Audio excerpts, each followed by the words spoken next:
I can't get no call to action, but I try, and I try, and I try. Hello and welcome to Call to Action, the go-to podcast for anyone trying to make sense of the world of marketing, business and beyond. In an industry that is a minefield of utter bollocks, we aim to capture our heroes and allies from the front line to have a chin-wag with.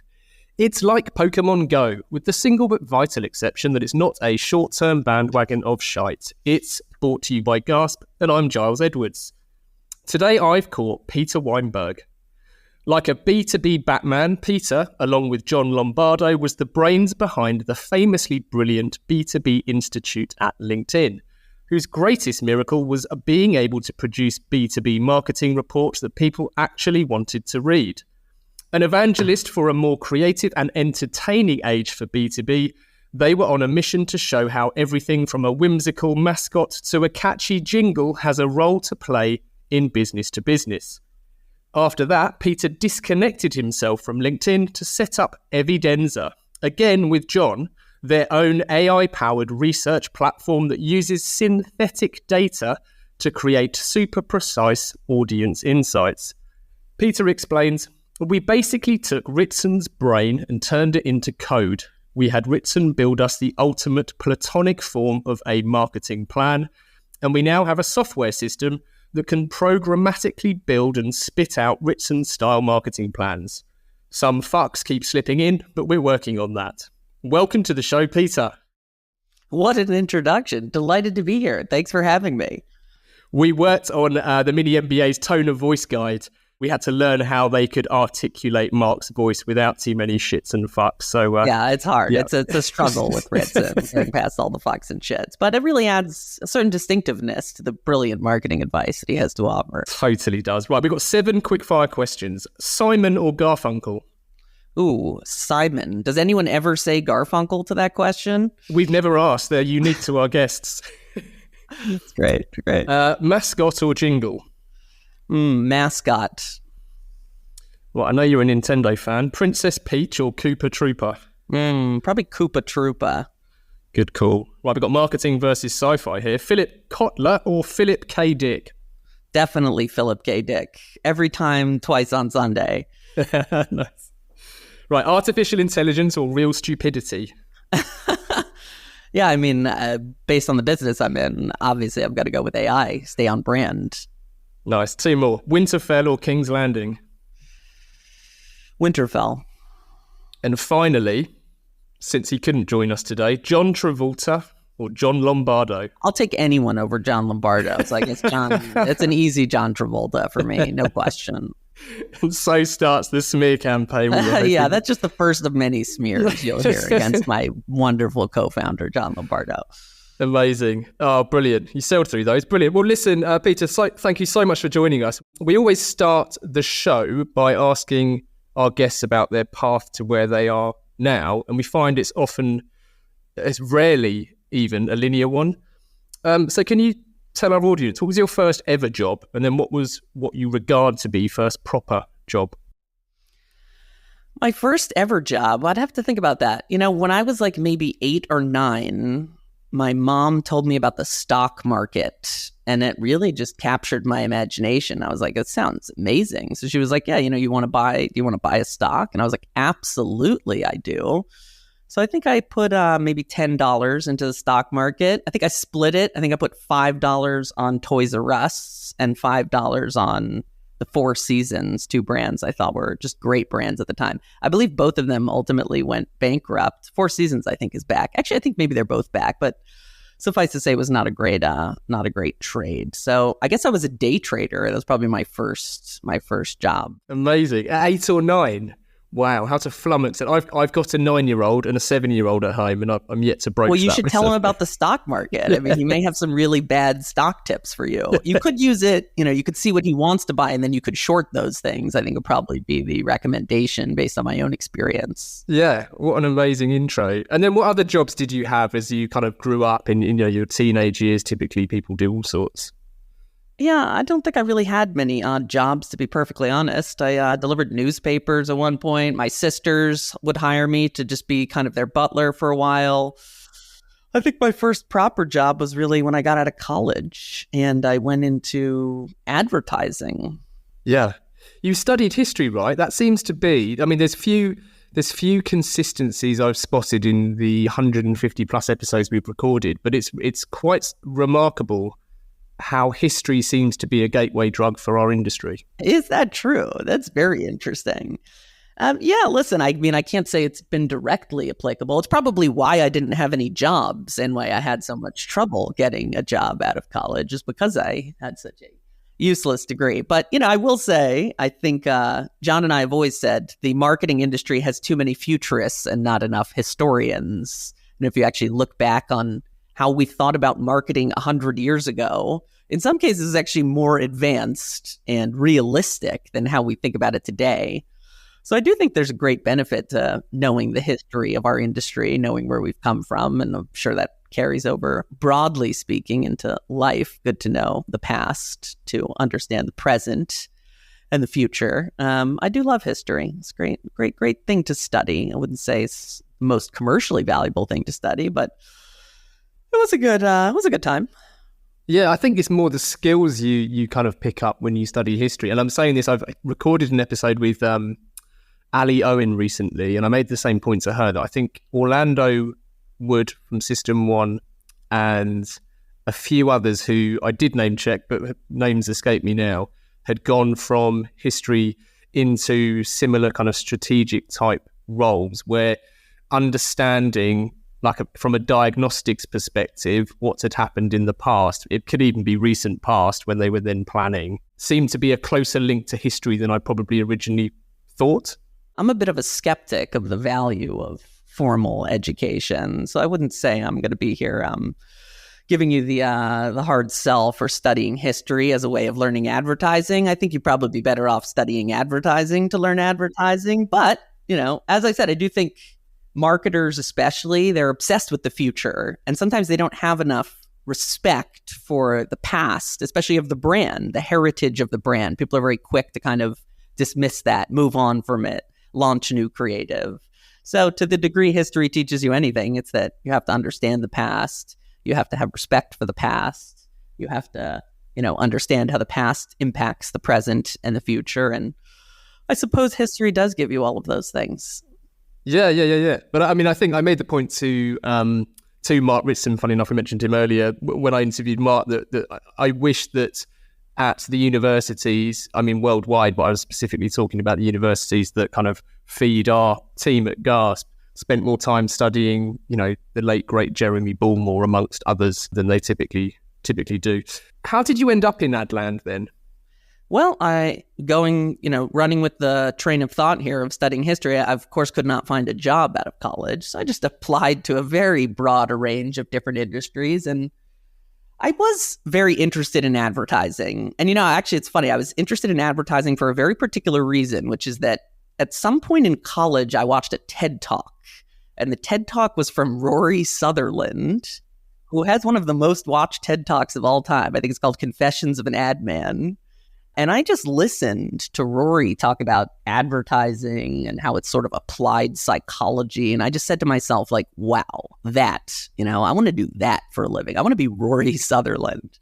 I promptly applied to many jobs at Ogilvy and was promptly rejected from all of them. So it never happened. But years later, I actually got the opportunity to meet Rory. I've met him a number of times now. I've told him, depending on the day of the week, I'm either very grateful to him for getting me into the advertising industry or furious at him for ruining my life. But, I think the TED Talk honestly set me down the path of being interested in advertising. And then I happened to get a job at an ad agency at Dentsu, working as I don't know what it was, an assistant account executive or something like that on the Miracle Grow account, which was very funny because I'm from New York City and I've never seen a garden or a lawn. And that was the category I was in, garden and lawn care.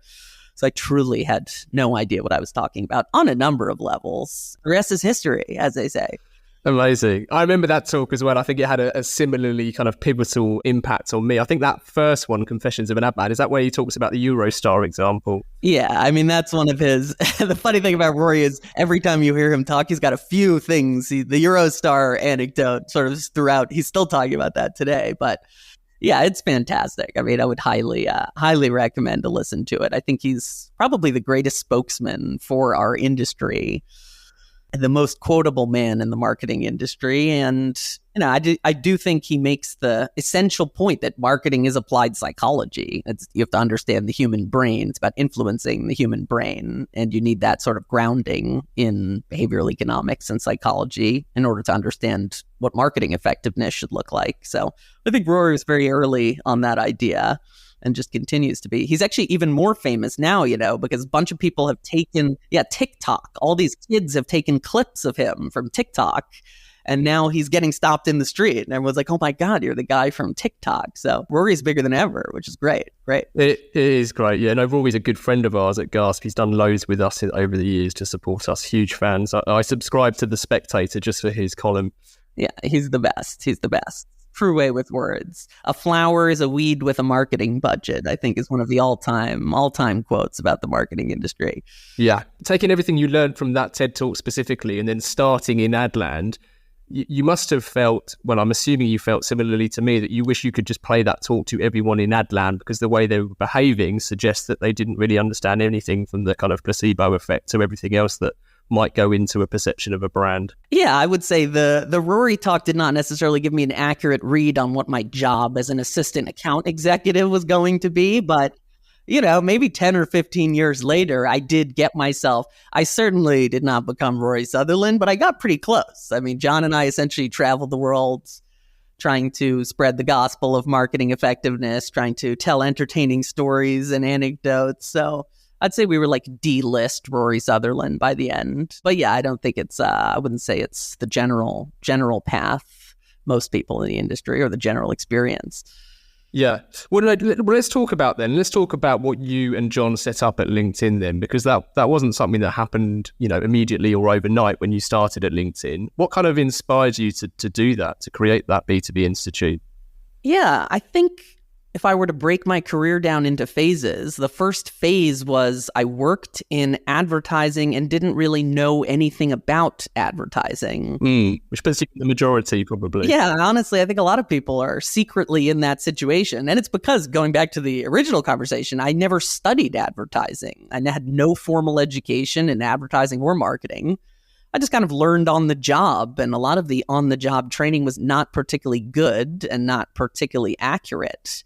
So John and I were sort of like consultants, and we were at LinkedIn, and we would go in and tell people, you know, how to increase their performance on LinkedIn, how to get higher click-through rates. And we thought we were pretty smart, but then one day we sort of realized we were actually pretty stupid. We didn't really know what we were talking about. We basically knew a lot of very tactical bullshit. Like, we knew how to increase your click-through rate, but we didn't know if click-through rates were even an important metric.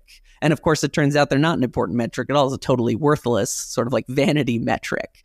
So we knew the tactical stuff, but we didn't know the answers to the big questions, like, is click-through rate meaningful in the first place? What objectives are meaningful? How do brands grow? And that was our kind of first realization.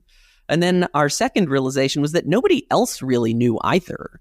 There was like a very small group of people in this marketing effectiveness community, like Les Binet and Peter Field and Ritson and Ehrenberg Bass, who did seem to be taking a very empirical approach to understanding what works in marketing.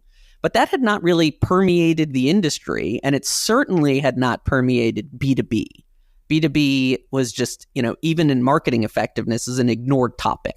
If you read How Brands Grow, it's mostly B2C examples, like what works for Coca-Cola. Binet and Field, a lot of their work was all about B2C brands, like, you know, Whiskas and all these UK brands I don't even know. But that was the gap we saw. So we were like, we need to educate ourselves first and foremost. We need to learn, you know, what works in B2B marketing. What are the decisions that lead to better financial performance based not on random people's opinions or feelings, but based on some sort of hard quantitative data.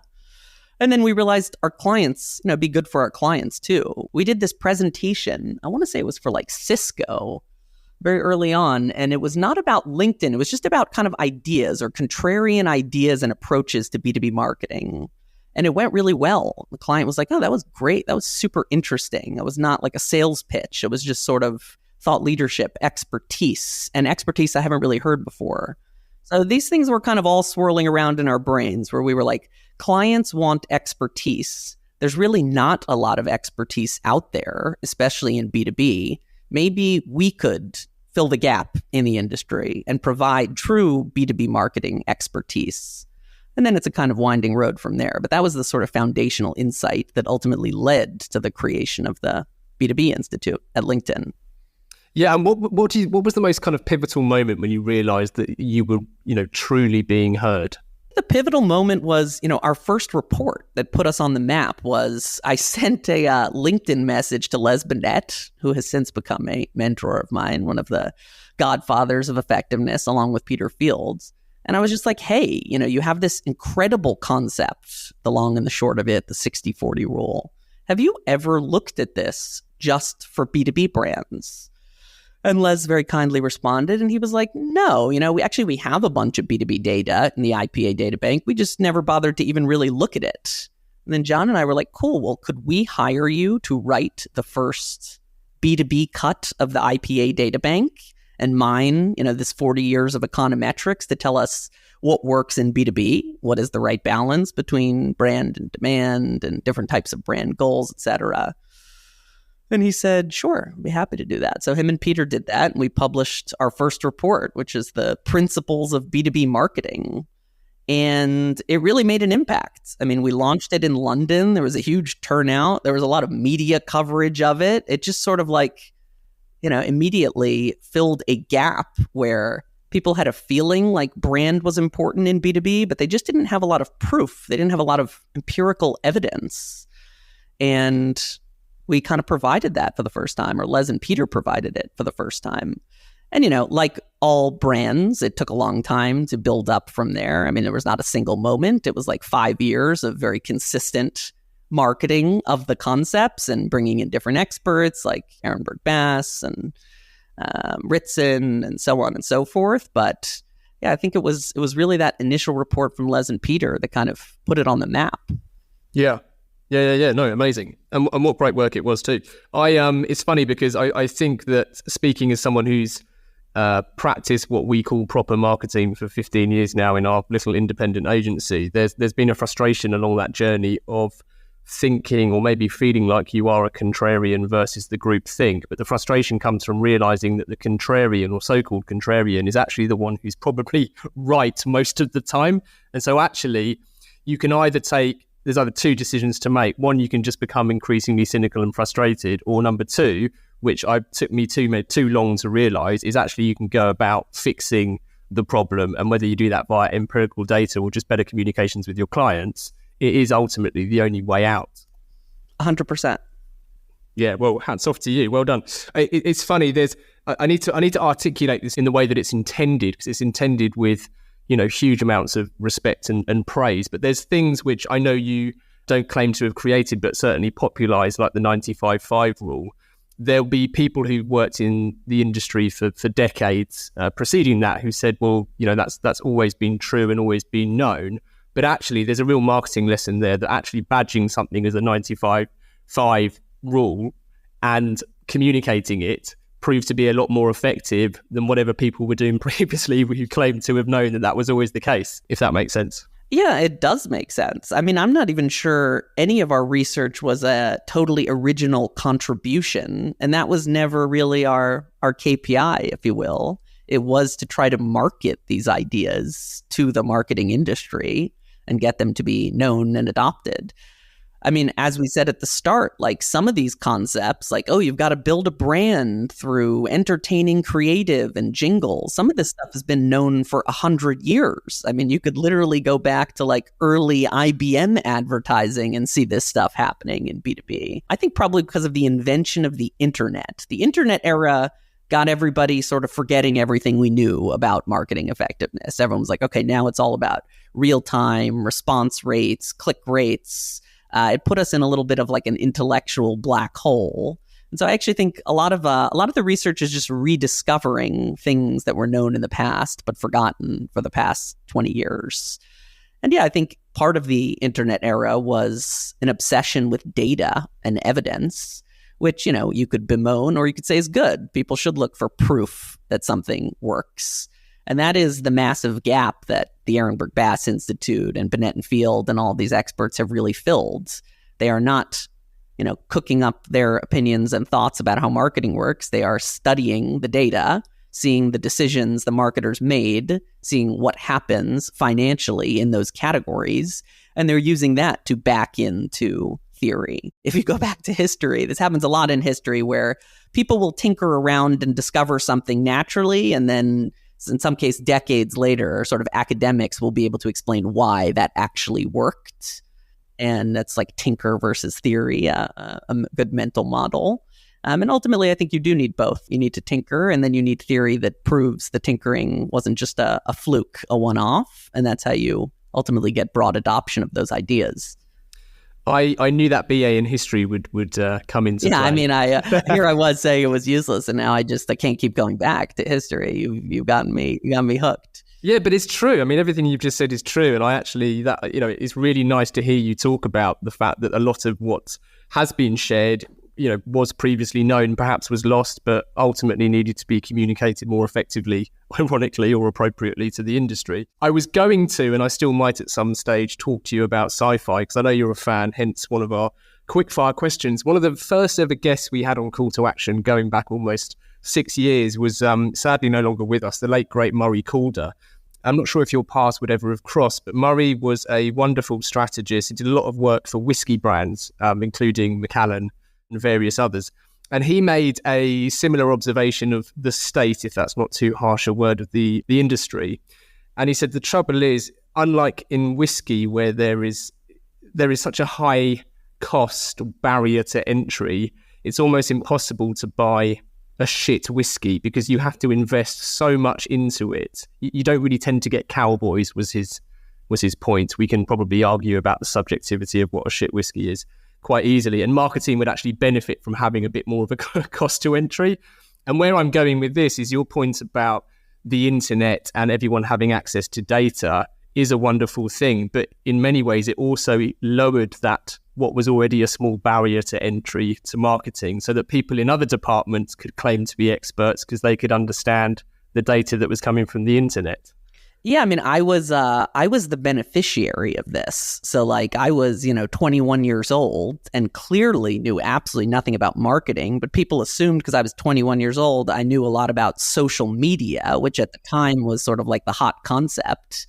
And, very senior people at marketing organizations were willing to listen to my opinions on what they should do about social media, despite me having no true understanding of how marketing works in the first place, which was wonderful for me personally, but I don't think ultimately is a good thing for the marketing industry. I think there are some bedrock principles people need to learn, like the importance of mental availability and physical availability and coming to mind in buying situations. I mean, there's a million sort of keystone concepts that then need to be carried through and applied to new technologies. But instead, everybody's just like, oh, who knows the new technologies? And they sort of look past any lack of real marketing credentials, which I think is a shame. I hate to say it. Time, weather, and... We interrupt this podcast to announce that we will never interrupt this podcast with ads. Ads that awkwardly nudge you to contact the pod's host, Giles Edwards. Only last week, some pod listening companies did just that, calling for guidance on proper marketing. But we're not asking you to do that. Nope. Anyway, back to the show. Marketing is incredibly confused with sales. I think you're the one who's more confused, Gary V. Sunshine. Here we go. Given your success at LinkedIn, what made you take the leap and set up Evidenza? I mean, it's similar to what led to us starting the B2B Institute, where we had a problem. John and I had our own personal problem, and then we saw a business opportunity. And the personal, I guess the professional problem. We have lots of personal problems too, but our professional problem. We don't have time for all of them. Yeah, we don't have time. I'm sure you don't want to go too long on that, but we could do a brief 3 hours on my personal problem. Now, my professional problem was this. John and I were helping clients implement Ehrenberg Bass style marketing. And the key input to do that was market research. So if you wanted to help Salesforce orient its advertising around category entry points and distinctive brand assets, which are 2 key Ehrenberg Bass concepts, you need to field research on category entry points and distinctive brand assets. So that means you need to design a survey. You need to field it to, in some cases, very, very senior and highly paid B2B audiences, like, VPs of sales, CROs, CEOs, CIOs, and ask them a whole battery of questions about the brands and the categories in CRM. And what we found, and what many marketers find, is that it's just an agonizingly painful process, market research. It tends to be very, very slow. So, we would have a meeting next week with a client, but the research wouldn't be ready for, in some cases, 6 months. And it was also super expensive.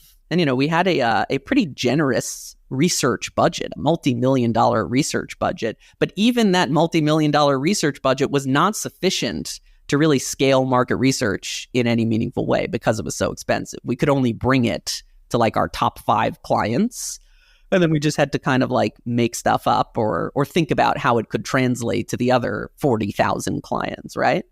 And so we were deeply frustrated by that. We knew that market research was the critical input in a marketing strategy, but we couldn't figure out a good way to do market research at scale.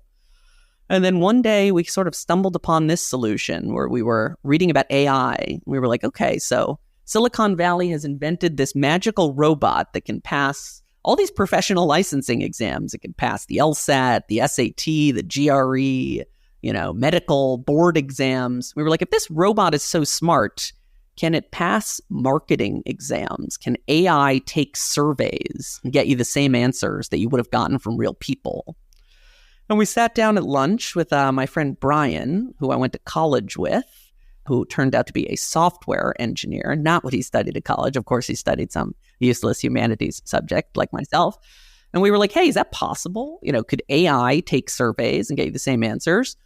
And Brian kind of disappeared for a few months, and then he came back to us with a synthetic research report, maybe the world's first synthetic research report. So in other words, instead of asking real CRM buyers why they buy the category and which logos they recognized, he created a synthetic sample. So in other words, he got AI to imitate CRM buyers of different seniorities and different backgrounds and different industries, thousands of independently thinking, now you'd call it AI agents. And he got them to take a survey and he handed us the results. And I think we did what any sane person would do. We compared it to the actual results we had gotten from real people.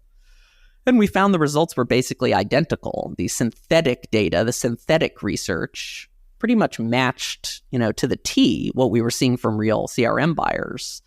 And, that could have been a fluke. So then we looked at it for a few different categories like business banking, infrastructure as a service, business analytics. And every time we just found this kind of shocking similarity rate between AI-generated responses and human responses.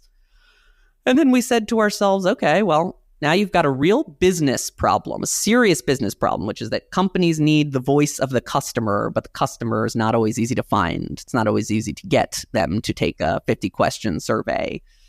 And this is a new technology just developed that could solve this problem, and nobody's really onto it yet. Everybody even sort of still is talking about AI can write copy. That's like as far as the industry has gotten it. We were like, I actually can do this other activity, which is a lot more painful and in some cases more important than writing copy. And we subsequently quit our jobs in January of 2024, started Evidenza. And here we are now, living the dream in Brooklyn, 10 months later. Amazing. We had Mimi Turner on a few weeks ago talking about hidden buyers in B2B. Are your synth models finding these hidden buyers? Yeah, absolutely. I mean, I think that research, which is great, is talking about the buying committee. And that's another thing that's actually really hard to do in B2B is model the buying committee. And that's a lot of the work we've been doing with synthetic research, is saying, who are the 20 to 30 people who actually weigh in on the purchase of a new cloud computing solution? And then, of course, getting all of their perspectives. Again, very hard to do with traditional research because there are all kinds of different professionals. Some have higher, lower incidence rates than others. All of them, again, tend to be very busy, very well paid. So what you can do with synthetic research is model the entire buying committee, build AI-generated copies of every member of the buying committee, and then essentially survey them to get the diverse perspectives of different members of the buying committee. So I think AI helps you take that insight that there are all these different sort of people, some of whom are not always obvious, weighing in on B2B purchases and truly understand their perspectives and their needs. And how would you go about validating the results from a buyer that is, famously either hidden or difficult to find?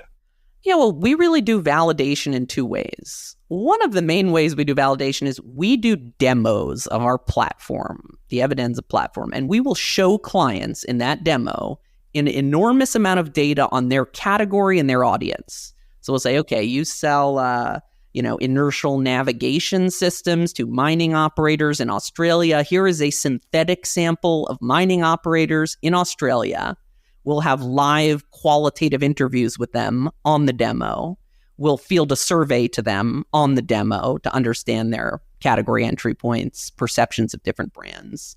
And marketers generally know their own brands and categories well enough that they can sort of submit it to a sniff test. They can say, that looks right. That's something we hear from our customers all the time. That matches previous research we've done. And then they say, okay, great. This looks to really track with what we know to be true. Let's start testing this and applying it. And I'd say that's actually most of the validation we do. Then there's a group of people who are like, the demo looks great, but, I need some additional validation. So the story we like to tell is about the CMO of EY Americas. So this woman, Toni Clayton-Hines, super talented CMO of one of the great B2B brands in the world, EY, formerly Ernst & Young. And actually, we went to her in, I want to say, February and gave her our pitch. Like, hey, you've got this new technology, synthetic research. You can survey CEOs, get the same answers much faster, much more cost efficiently. And Toni listened to us very patiently, with a kind of mix of amazement and skepticism. She was like, listen, if this is what you say it is, it would be a very big deal. It would kind of change how we think about marketing and how we go to market. But it's a very bold claim. So you're going to need to kind of prove to me that it is what you say it is. So Toni structured a test. What she did is every year she runs a survey of CEOs of companies with 10 billion in revenue in the United States. And she gave us not the answers to her survey. Actually, she hadn't even gotten those answers back. She just gave us the questionnaire. So who are the people in the sample? What did we ask them? And then Brian got to work building a synthetic sample of CEOs of companies with 10 billion in revenue. He got them to take the survey, and we submitted our answers to Toni. And then Toni did, again, sort of what we had done when we started the company. She looked at the results side by side. How similar were the synthetic responses to the ones she had gotten from real CEOs? And in the end, we reached 95% of the same conclusions as her actual survey. And, again, could that be a fluke? Yes, but we have done that like 60 to 70 times now in many different categories, in many different markets, to sort of build our own confidence and our customers' confidence that you really are getting an accurate simulation of what you are likely to hear from clients. So really, I think there's two ways to validate. There is seeing it for yourself and how well it tracks what you know about the category. And then there is a sort of more empirical, structured way to do it, which is to run a head-to-head test and see the responses you get from synthetic customers versus human customers. I suppose many people probably respond to Evidenza and what you're doing in the same way they might respond to, they shouldn't do this, by the way, to a marketing agency using ChatGPT for copywriting purposes, right? And I think the reactions I've seen on things like that range from everything at the bottom to why should I bother to read something that nobody was bothered to write, all the way up to more kind of complex takes on the use of AI. And so I don't think you should perceive that to be, you know, a negative take on what you're doing, because I think what you're doing is groundbreaking and fascinating and wonderful. We have a listener question, which I'm actually going to do slightly early, just to show my hand. He's a key client of ours at GAS, Brian McCready. He also spoke at Festival of Marketing. His team won Marketing Team of the Year last year. Congratulations, Brian. He's a brilliant marketer. I also know he's a big fan of yours too, but he's actually asked a question about that EY example. Just focusing on the use of synthetic data for thought leadership creation, the EY example that Ritson has shared recently, showing that synthetic data can replicate or predict real research data to a reasonably high level of accuracy, was eye-catching. But do we only know the synthetic data was accurate because we could compare it with actual fresh client feedback? And moreover, isn't the EY research data more powerful and trusted because it's from EY and from actual C-suite interviews? Trust is critical in B2B purchasing, so isn't the joint power of brand and of actual verifiable human responses still the trump card? Yeah, I think there are limitations to what synthetic research can do. And we always try to be very upfront about what those are. Ultimately, you're going to see clients use it in all kinds of different ways. In some cases, it can wholesale replace some very slow and expensive forms of research. Segmentation being one of them. We do a lot of that kind of work. Category entry point analysis, creative testing. In other cases, you may take a more hybrid approach. Like one limitation of synthetic research is that it doesn't have a great sense of change over time, at least right now. So, I mean, it could tell you in the EY case, like what your consideration is in a certain market and among a certain audience or sector with a very high degree of accuracy, but it can't necessarily tell you how that's changing month over month. For that, you still need some traditional sort of brand tracking. So that would be a hybrid approach where maybe you use synthetic research to establish a benchmark or a baseline, then you use traditional research to establish change over time. There's other combinations. You know, we have clients who will do qual with real humans, and then they will do quant synthetically, or vice versa. They've got a traditional quant, and they want some synthetic qual to sort of go deeper on the insights and understand why people said what they said. There's data cuts. So we have clients who are like, I ran a huge survey of, you know, many, many different types of buyers in EMEA, but of course the samples were too small to cut it by market or by industry. They'll have a traditional survey and then they'll do synthetic data cuts. So all of that is to say, you know, people are going to be at different stages of the skepticism journey. Some are not skeptical, some are lightly skeptical but can be convinced. I think that's where, you know, Tony was and where a lot of CMOs are going to be. Then you have people who are just like, absolutely not. This is a totally ridiculous concept. I want nothing to do with it. Those people, you know, maybe they'll come around in 5 years, maybe they'll never come around. But there's different ways to play around with it. I mean, we have clients who are sort of going all in on synthetic research and using it to fuel all kinds of marketing decisions. We have clients who are using it as one of multiple tools in the toolbox. And, you know, I think you have to think about what your own level of skepticism is and what your organization is like and where they're at in the adoption curve of AI, which is just all over the place, depending on the culture of the company. I admire the skepticism, you know. There's a famous quote. It's from someone very famous, although incredibly I can't remember it. Maybe it's Carl Sagan. He's like, extraordinary claims require extraordinary evidence, you know. So it's an extraordinary claim. I think it's great that people are skeptical. The very cynical part of me finds it, I don't want to say annoying, but maybe strange that like we haven't had that skepticism over the past 20 years towards many other forms of technology that I think were a lot less revolutionary and transformative than AI. You know, like you've got all these programmatic vendors being like, oh, we can reach, you know, CEOs with 100% precision on a bunch of random sites. We're not going to tell you what they are. And people were like, oh, great, we're going to funnel billions of dollars into that entire ecosystem with very little skepticism. So I admire the skepticism. I think it's kind of funny that like, for once we actually have a totally paradigm shifting revolutionary technology. And now all of a sudden is everyone skeptical, but you know, better late than never. And I think it's a good thing. I welcome it. Yeah. What was that famous claim with that? I can't remember what it was now. Something along the lines of we can reach more Swedish teenagers than it turned out even existed. Yeah, I mean that happened to me all the time. I had a client who was like, I'm trying to reach IT decision makers in Australia, and I'm using programmatic to do it. I'd be like, cool. Ask them how many IT decision makers they can reach in Australia, and they were like, okay. We went back. We asked the vendor. The answer is 90 million. And I'm like, cool, I think that's like many orders of magnitude larger than the entire population of Australia. So maybe there's something like that would be a good place to apply skepticism. On using AI for marketing effectiveness, John has said everyone is going to get better, average is over. How do you see AI and advertising effectiveness working together? Where does the battle move to? Because clearly average can't be over, but I wonder what average will look like post AI.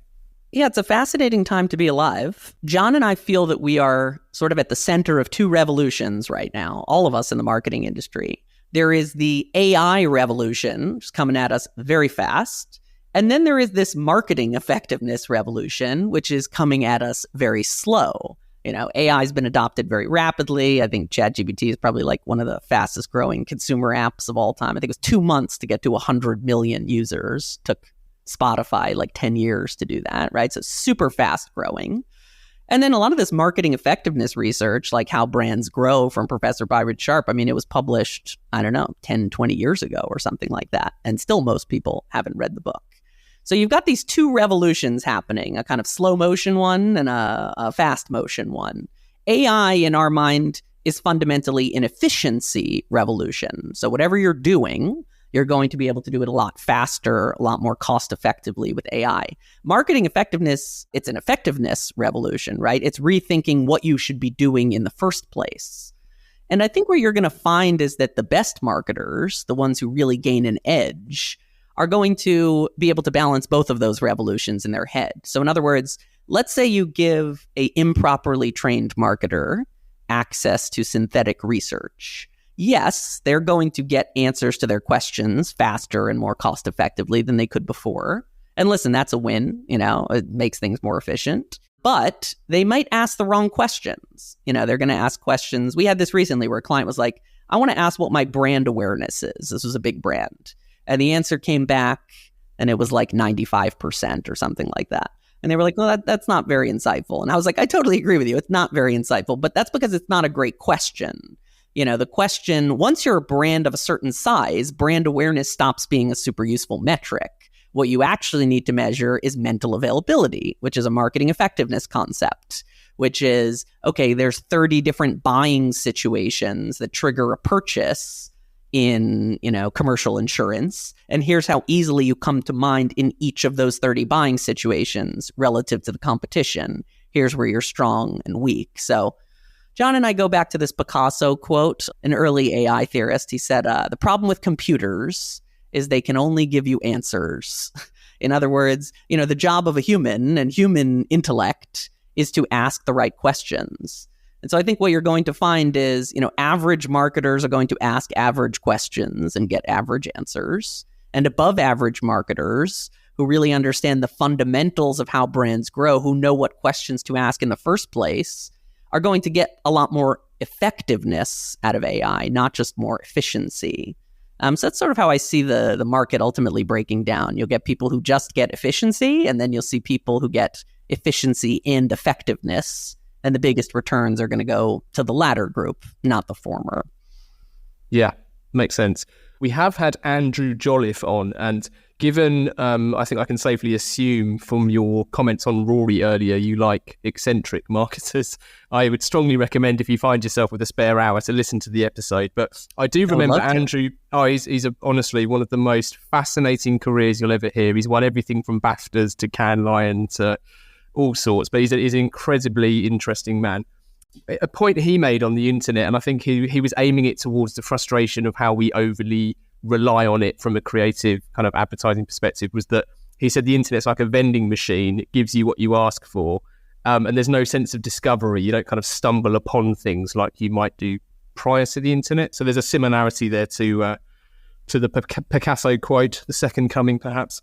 I think in the interest of time, I'm going to move to listener questions because, as I mentioned to you pre-recording, we do have a few to try and squeeze in. Please. Asking the general public for their opinion, be it on Brexit or boat names, is notoriously fraught with danger, but that's not stopped us asking. So I've got a question here from Matthew Hall.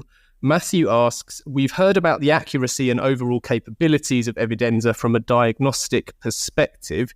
Do you have any clients who have used AI to advise not only their diagnostic efforts, but also their strategic and tactical efforts? Yes, that is a great question. We actually see it fundamentally as a strategic planning tool. I mean, this is sort of the power of AI is, yes, you can use it to build a synthetic sample and get, synthetic data and answers back. But you can also ask AI to arrange all of that into a marketing plan. So ultimately, most of the work we do with clients is not purely diagnostic. It is helping them build out a marketing plan or a marketing strategy. And as we learned from Professor Ritson, proud alumni of his mini MBA program, a marketing strategy really has these three key components. You need to know who to target, how to position the brand, and what sort of commercial objectives to set. And that is actually a lot of the work we're doing. So with targeting, we'll build a synthetic sample, we'll field essentially a segmentation survey to them, and we'll try to understand who are the different types of buyers in the market, which ones have the most commercial upside. So we'll append secondary financial data to those segments to say, hey, it's these, IT directors in financial services. It's not, these ones in pharmaceuticals that have the most commercial upside for you. So that's who you should target. So that's using synthetic data to make a strategic decision about we're going to address this segment and not that segment. And that's targeting. Then we go into positioning, where we will field a category entry point survey to a synthetic sample and say, here are all the buying situations in your category. Here's why people buy airline maintenance services. And here's the situations that make the most sense for you. You as a brand have the most pre-existing credibility in these buying situations. It's not already strongly associated with a competitor. Here you go. These are the three situations or category entry points that you should be going after. Here is the commercial upside. So here's the financial value of each category entry point. If you increase your mind share 1% in this situation, here is the potential commercial return. So that's positioning. So now you know what segment am I going to target and which situations or buying situations am I going to position the brand against. And then you've even started to get objectives there of our commercial objective is to increase our mental availability 1% in the, drinking beer at home with my friends buying situation. And here is the expected commercial return. So that is not diagnosis, that's strategy. Strategy, of course, is fueled by diagnosis. I think where Evidenza ends, is we don't really see it as a tactical execution tool. I think there are already a lot of those, and there will be more and more every day. We kind of see it as, we will work with clients to write the brief using synthetic research and synthetic strategy. So we'll say, you're going to go after this target, you're going to take this position, you're going to set these objectives. All of that goes into a brief that you then hand to, a creative agency, or in some cases, another AI program that can actually generate creative. And then, of course, you have to run all of that. And there's places where we can play in the tactical space, like we can test creative against a synthetic sample. We can recommend media channels that the synthetic sample says they consume. So it can play in that space. But to me, the big opportunity is in diagnosis and strategy, and less so in tactics. I think the marketing industry has been overly focused on the tactical applications of AI, which are real, but, we tend to be pretty good at tactics. I think where we invest less time and money and resources is in actually building the right strategies. And AI has a role to play there too. Yeah. Couldn't agree more. I think the link between diagnosis and strategy is the bit that strangely often seems broken, when of course it shouldn't, because one is meant to lead to the other. But certainly in my experience, yeah, I mean, you could make a lot of criticisms of diagnosis or market research. Like, sure, there's the slowness and the cost are the obvious ones. But the truth is, I think for a lot of marketers, you get back like 900 slides of data. And you're like, what am I supposed to do with this? Like, I'm not in this for research's sake. I need to make a decision. I need to make a choice, which is strategy. So we have really tried to combine the two, where we're actually trying to build the strategy, and then we're using diagnosis to fill in the strategy, and they are integrated in that way versus we get a 900 slide presentation, we put it in a drawer and ignore it, and then we go build our strategy, or we skip strategy altogether and go to tactics, which I'm sad to say I think happens a lot in the marketing industry. Yeah, absolutely. Certainly does. A couple of questions here from someone a research agency who wishes to remain anonymous, not for any malicious reasons, I'm sure. Will we eventually reach a point where AI-generated content on the internet drowns out the human-generated content? And what will that mean for synthetic data? Yeah, I think this is probably the funniest sort of panic in the marketing industry right now, is everyone's like, oh, we're going to be awash in AI-generated creative, and it's going to be terrible. As I like to joke, we're actually already awash in absolutely horrible content and creative. It's just produced by humans at enormous expense and cost. Probably the least popular research I ever did in my life was with System 1, where we looked at thousands of B2B ads. We scored them on a 1 to 5 scale of effectiveness, 5 being very effective, 1 being totally ineffective. And I want to say something like 75% of ads scored a 1 on a 1 to 5 scale. So the truth is, like, we're already living in that dystopia.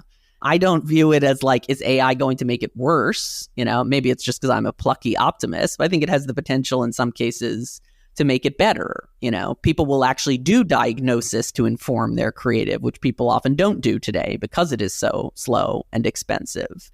Creative, I mean, what's starting to happen is that Ritson has this idea of brand codes. That's his version of distinctive brand assets. So understanding, you know, the logos and colors and jingles and mascots that evoke the brand without naming the brand. And I think what you'll find with AI is that AI can identify what those assets are. And then you can actually brief, you know, you can use a platform like DALL-E. In our case, like, our distinctive branding is futuristic Italian Renaissance. That's our brief.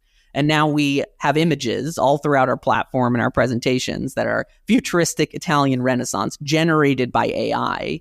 And everything is on brief and perfectly branded because we used AI to both build the distinctive brand assets and to then execute against those distinctive brand assets. So I think there's a chance you're going to get actually better, at least better branded creative. And, you know, will it be as fun and funny and creative? Maybe jury's still out on that, but most advertising today is not particularly fun or creative or effective. So, you know, that's a mix of extreme cynicism and extreme optimism for you. I'm not exactly sure how people will take it, but it's how I feel.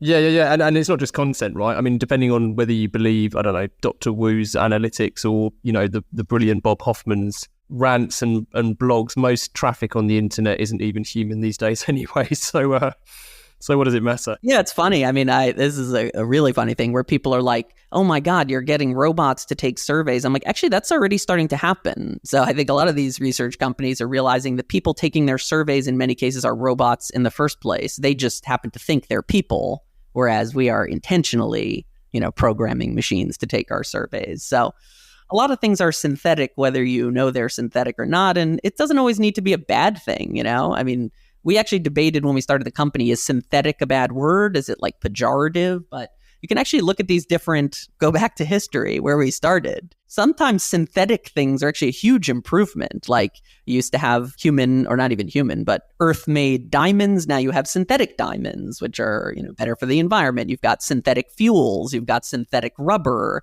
And you've got all these kinds of inventions where humans are able to sort of manufacture things instead of the previous processes, which in many cases were worse or more destructive. So again, that's sort of how I think about the opportunity here. Things could be a lot better, actually. Yeah, that makes complete sense. I'm going to quickly squeeze in one more because I think it might appeal to the sci-fi fan in you, albeit it is slightly dystopian, which is, do you think everyone should have access to a synthetic version of their own child to help them better parent? Wow. I don't even know how to think about that one. Here is what I will tell you, because it's very science fiction. Have you ever read Diamond Age by Neil Stephenson? No, I haven't. Incredible. Absolutely incredible science fiction book. And basically every kid in this novel, it's a future sci-fi novel, is given it's kind of like an iPad with an AI in it who gives them a very personal education based on everything else going on in their lives. And I do think John and I both actually use ChatGPT a lot with our children. We don't have children together. We have separate children. So my son will be like, hey, I want to know about cars. And I will open up ChatGPT and he'll say, hey, tell me about cars. And I'll add the context that it's a 2.5-year-old. And ChatGPT will tell him about cars. And then he'll say, hey, could you draw me a picture of dinosaurs taking a double-decker bus in London? And it will generate that image for him. So I actually think it's kind of incredible. And going back to the point about the existing education system, which is like a manufacturing model, or it's that's literally what it's born out of, manufacturing days of you put everyone in a classroom and you teach them the exact same thing and they all progress at the same speed. I think the opportunity to have this sort of hyper-personalized education with AI is great. Would I create a synthetic copy of my child? Probably not. But listen, there are all kinds of weird use cases. We have people come to us, they're like, hey, could you create a synthetic jury? And then could I practice my closing arguments on a synthetic jury?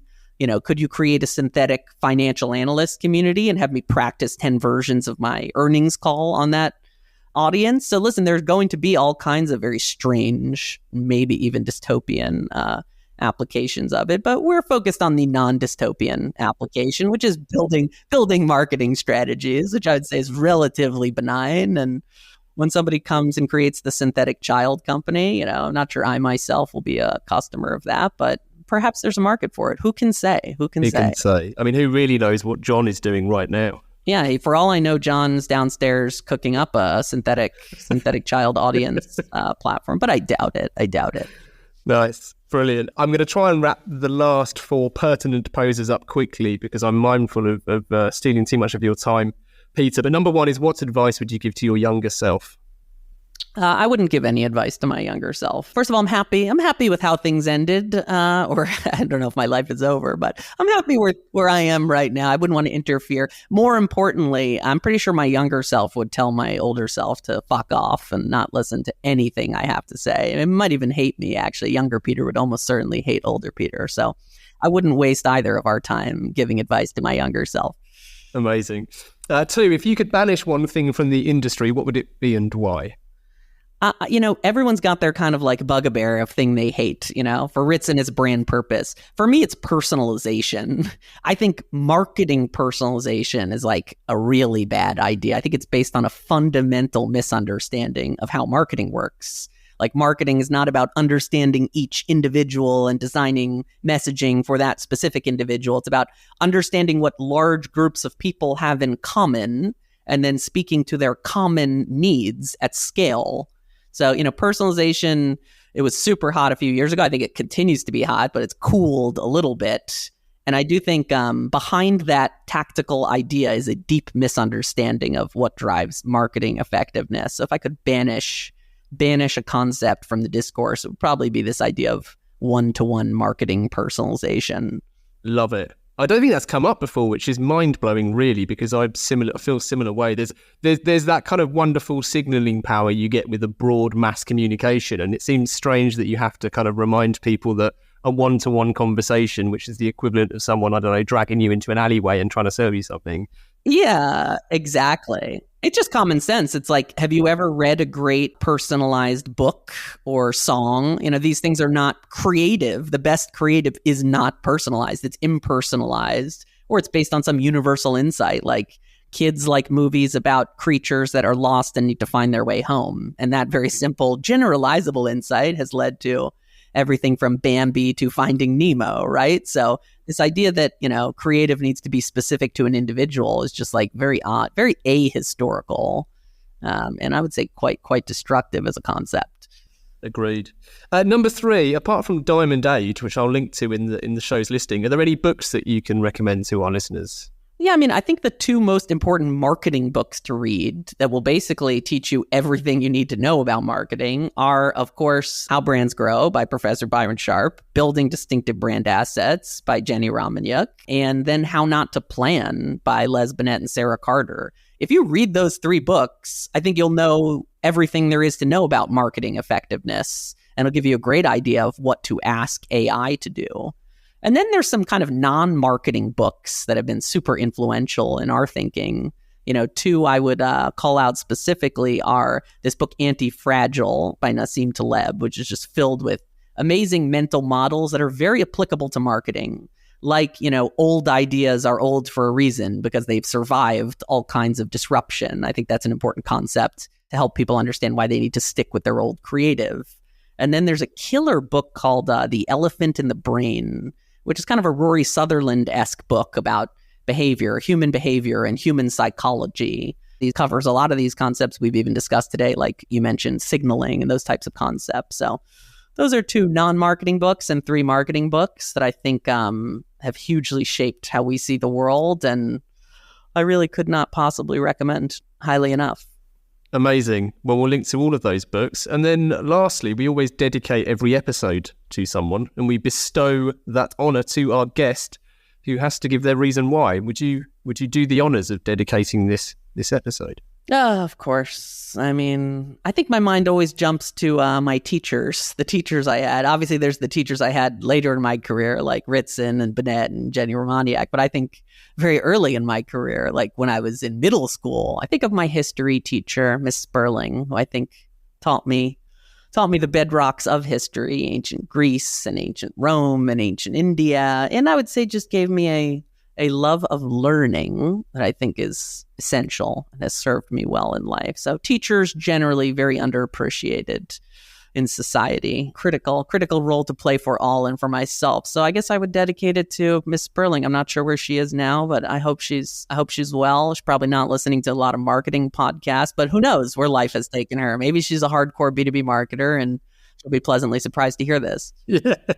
Well, I truly hope so. But either way, this episode is very happily dedicated to Miss Sperling. Fantastic. So everyone listening, as our final call to action, head over to this episode online, wherever you get your podcast. We've shared links to everything discussed. So those 6 books, everything else we've discussed. I'll throw in Rory's TED Talk that we mentioned early on. How else can our listeners get more Peter Weinberg?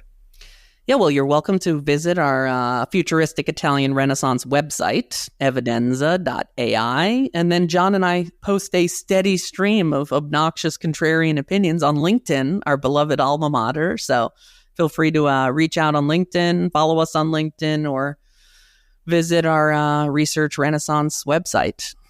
Perfect. Well, we'll link to that website and encourage people to do just that. So, listen, thank you so much for joining us, Peter. I've enjoyed this immensely. Thank you so much for having me. It's a great conversation. And finally, thank you to everyone listening. If you've enjoyed the episode, please do share and review our podcast. Keep your questions and guest requests coming in. To get in touch, it's easy to find Gasp online or email calltoaction@gasp.agency.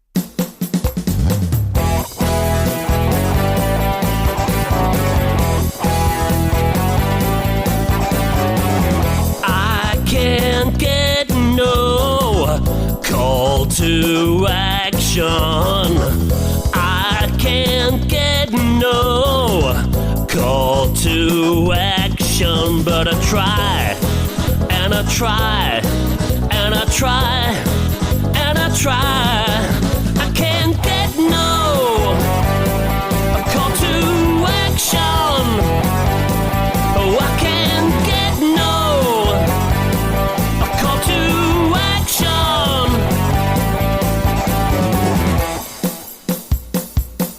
Yeah, hey, hey.